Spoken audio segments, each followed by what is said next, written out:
And the internet has opened up a whole new world of sharing content, opinion building, and building communities of like-minded individuals, but also swaying public opinion. And this happens through a series of posts online, through podcasts and reels. And South Africa is heading into its crucial election. This is 30 years into our democracy. And in this digital era, it's the influencers who have a massive impact.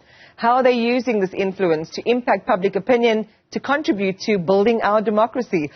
Ooh, I can't wait to tell you who is with me. Bahumi Mhlongo, who is an up-and-coming actress, poet Ntsiki Mazwai, and TV host Lasizwe Dambuza. To all of you, thank you for making the time to be with me this morning. I follow each of you variously. Some of you longer than others. Some of you I giggle, when I see what you're posting. Some of you when you're appearing in movies and you're kind of making a mark. But all of this is also happening under the shadow of very famous people that you're connected to. We're not going to talk about them now. Let's just talk about you as a starter. Influencers, I don't want to say what the heck. I'm not sure if we can say that. But what does it mean? Do you consider yourself, Ntsiki, as to be an influencer? Absolutely not. I'm an artist. I'm a producer. I have a craft. So I think that it's actually a little bit scary that we're saying that influencers are the ones who should be influencing the voters, because we don't necessarily have an educated influencer stream as per se. So it's frightening the amount of power that the internet has got right now, because it's not really about numbers, it's about content and the level of understanding of our history and our politics that matters at a time like this. And I want to come back to your particular brand of politics and the kind of black consciousness that you promote on some of your platforms. But Lasizwe, of course, we laughed with you, we giggled with you. You have these alter egos that you've created that people really, really enjoy. You're trying to move away from that as you're maturing in your own experience in this craft. But to Ntsiki's point, I mean, you have, over 1 million, 1.2, I think you've got 440,000 followers or whatever. These are massive amounts of people. These are stadiums full over and over of people. Yeah. How do you view this presence that you have and the numbers of people that you're talking to? Sure. I think it can be quantified in many different ways. How I view it is I've got this big pool of people that follow and love what I do.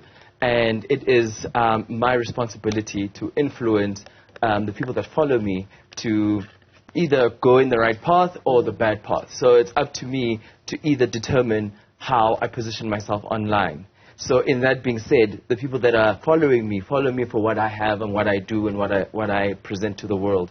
So I was listening to Ntsiki, I was like, girl, what are you saying? Because I was like, wait a minute, like influencers do have power. I do consider myself as an influencer, and when you're an influencer, you need to feed into information. Information is given to us. It's by the news. Everything that we see is news. So it's up to you what you do with those news to your audience. And I'm going to come back to all three of both of your points so far, because it's very, very important. But I want to give Bahumi a chance as well to share with our viewers your concept of your presence in society and the impact that you have. So I think, and this has a lot to do with presence as well, I think that in a sense, everyone is actually an influencer. I think that we're all influential in some sense. In the same way that everyone is, through living their lives, a teacher, you get someone who actually, let's say, has the profession of teaching. And I think that that's what influencers do, right? So you get people who are influential. Whatever space you find yourself in, you're influential. As an artist, you're influential. Whatever you do, I just by you presenting, just by you being present in a room, you're already influencing how people see you, how people interact and things like that. So I think it's just a matter of, let's say, as an influencer, being a lot more particular in how you would influence people, right? And so I think that we all influence people in different ways, in different spheres. So Lasizwe does it very well, but comically. And I think that he's one of those people who can tackle social events, but in a very comical way, and people are attracted to that. I'm a lot more direct on my social media. I actually speak exactly, I speak on social issues a lot more directly, and I think that Ntsiki does the exact same thing. So yeah, I honestly think that we're all influential. We just use different ways in which we use our influence. So are you sold now on the idea of being an influencer in this context? Well, we're talking about in the context of democracy and politics and how much power we've got now. And I'm seeing that there's the trend of using influencers in terms of the campaigning season right now. And that's why I'm saying it's dangerous for us to use populist approaches to our politics. Because what's popular is not always right, and what's right is not always popular. And we must remember that. So we need to realize that in terms of leadership, there are people who have been gifted with leadership and leading us in the right way. It's not necessarily influencers in this context of time and space, because influencers in this time and space, it's a marketing gimmick, it's capitalism. So it's important to us to actually think about who is going to lead us, guys. How are we going to take South Africa forward? It can't be based on the influencers. Well, let's talk then about this reflection, right, that we have of the last 3 decades of democracy in the country. It coincides and converges with probably the worst times in our economy. We have growth that is pretty much not growth. We have high levels, we were just talking in the panel before, of unemployment in our country, particularly young people. GBV, I mean, I can list off an entire ream of things. And then, we see guys like yourselves in the public eye. Some would say it's a distraction to some of the real issues, what we term the real issues. So how do you curate, Lasizwe, what you'll talk about and what you'll say, bearing in mind this responsibility and how many people you do reach? So I can say that I'm privileged enough to be in the position I am because of how hard I've worked to be in the position I am over the years of being an influencer, celebrity, whatever you want to bracket me under, because of how I got into the industry. It was very unconventional. It wasn't like a TV presenter, actress, whatever. I got into the industry on social media. And with that being said, how you package and how you do your briefs is basically around what is currently happening around you. If it's election season and a political party wants to align with your brand, as an influencer, you need to kind of go back into your little corner and figure out, does it align with your beliefs, the manifesto? What have they asked you, and have you said yes or no? 100%. I have been, once upon a time, been affiliated with a political party. And I went back and read the manifesto, because as an influencer, it is your responsibility to figure out if it's going to align because of the influence you have and the power you have. So I agree but disagree with Ntsiki, but in this aspect, you then figure out that, okay, cool, if their manifesto says more youth employment, I'm youth. So you're speaking directly to me. I know my peers. I know what they go through. I know, I've seen it. I'm literally a statistic from my hood in Pimville that made it out of the hood. So if a political party will say, we align with this and we want you to spread that message, then it fits the brief, it fits the description, and then I can influence for you so that you can garnish and gather those votes so that people can vote for what you have been saying. Some would say, though, because different sets of people and demographies look up to each of you for one reason or another. They might be attracted to your black consciousness vibe. They might be, attracted to the fact that you're young and you do reach a number of different people. They might be attracted to the way that you articulate yourself and the issues you choose to attach yourself to. That, what's lacking in this space is critical thinking. Is to even say, even though I like Bahumi, I disagree with this particular thing. That it's not creating enough of a robust debate and critical thinking. I strongly agree, and I think it's something that I made note of last year on my social media platforms, that, I don't know, quite often, the way in which we think is usually conditioned, and if it's not conditioned by our immediate society, it's conditioned by the media, it's conditioned by the people that we follow, which I think is probably the danger that you're making note of, right? And so, I'll speak for myself. I can't necessarily speak for other people, but so for me, it's really something that I vouch for. I honestly, I stay telling people, I generally don't mind us disagreeing. Just as long as there is mutual respect, for each other, and we really do challenge each other's notions. And I think that's something that's really lacking, just in globally, really. You know what I mean? But decency on these platforms. Decency, but also, I want to say, for lack of a better word, boldness to I guess, express your real thoughts. And then, because I think the reason why people don't think critically, or rather don't, I think that people do think critically, but they don't have room to express their critical thoughts, because they're often very afraid of offense, for example. They are afraid of backlash and things like that. And I think that's what limits critical thinking. We'll talk about controversies a little bit later on, but I quickly want to go to the heart of the problem as we think about democracy. And all three of you have a very specific and unique interaction and lens with which you view that. So what's wrong with South Africa, Ntsiki, today? What's wrong with South Africa is that we haven't really unpacked the injustices of the past. So CODESA, the land issues, even the economy. As Bahumi was saying, the communication, there isn't a free flow of communication. Like today you invited us to talk about Human Rights Day, right? Or Human Rights Month. But it's actually not Human Rights Month. It's about Sharpeville Day, where people died for our freedom. Where now we're glossing over the history where black people were murdered, and this is stuff that we're erasing part of our history, which is why I do my podcast, Moya, to make sure that we remember our history and we know who we are. So what's wrong with South Africa is that we are being lied to, and we need to have a more honest and direct approach as to how are we going to deal with the land issue, how are we going to deal with the economy, which are the 2 points of contention for everybody. Lasizwe?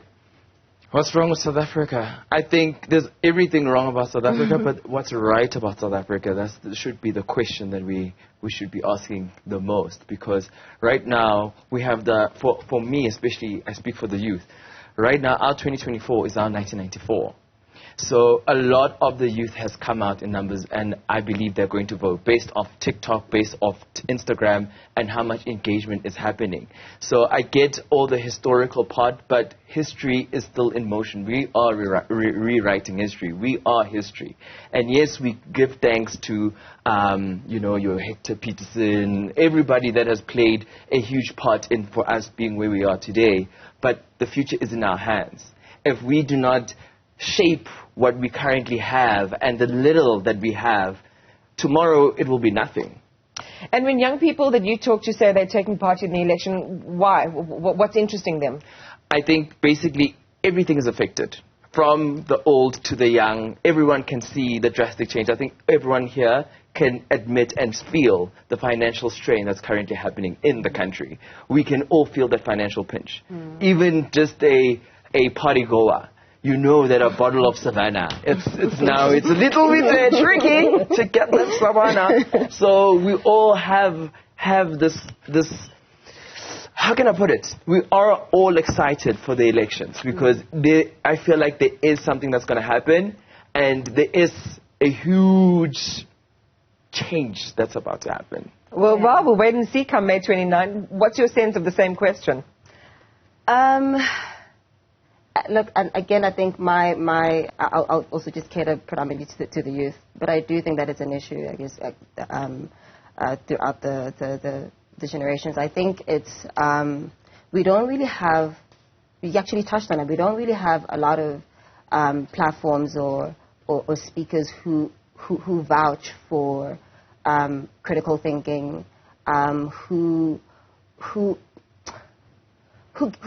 can give the youth spaces to actually express themselves on political issues, for example, on what's actually happening in the country. I think that we can pinpoint many things that are wrong with the country, but do we actually have spaces where these things are discussed, or do we have a lot of political leaders or political parties who are just vouching for their political party?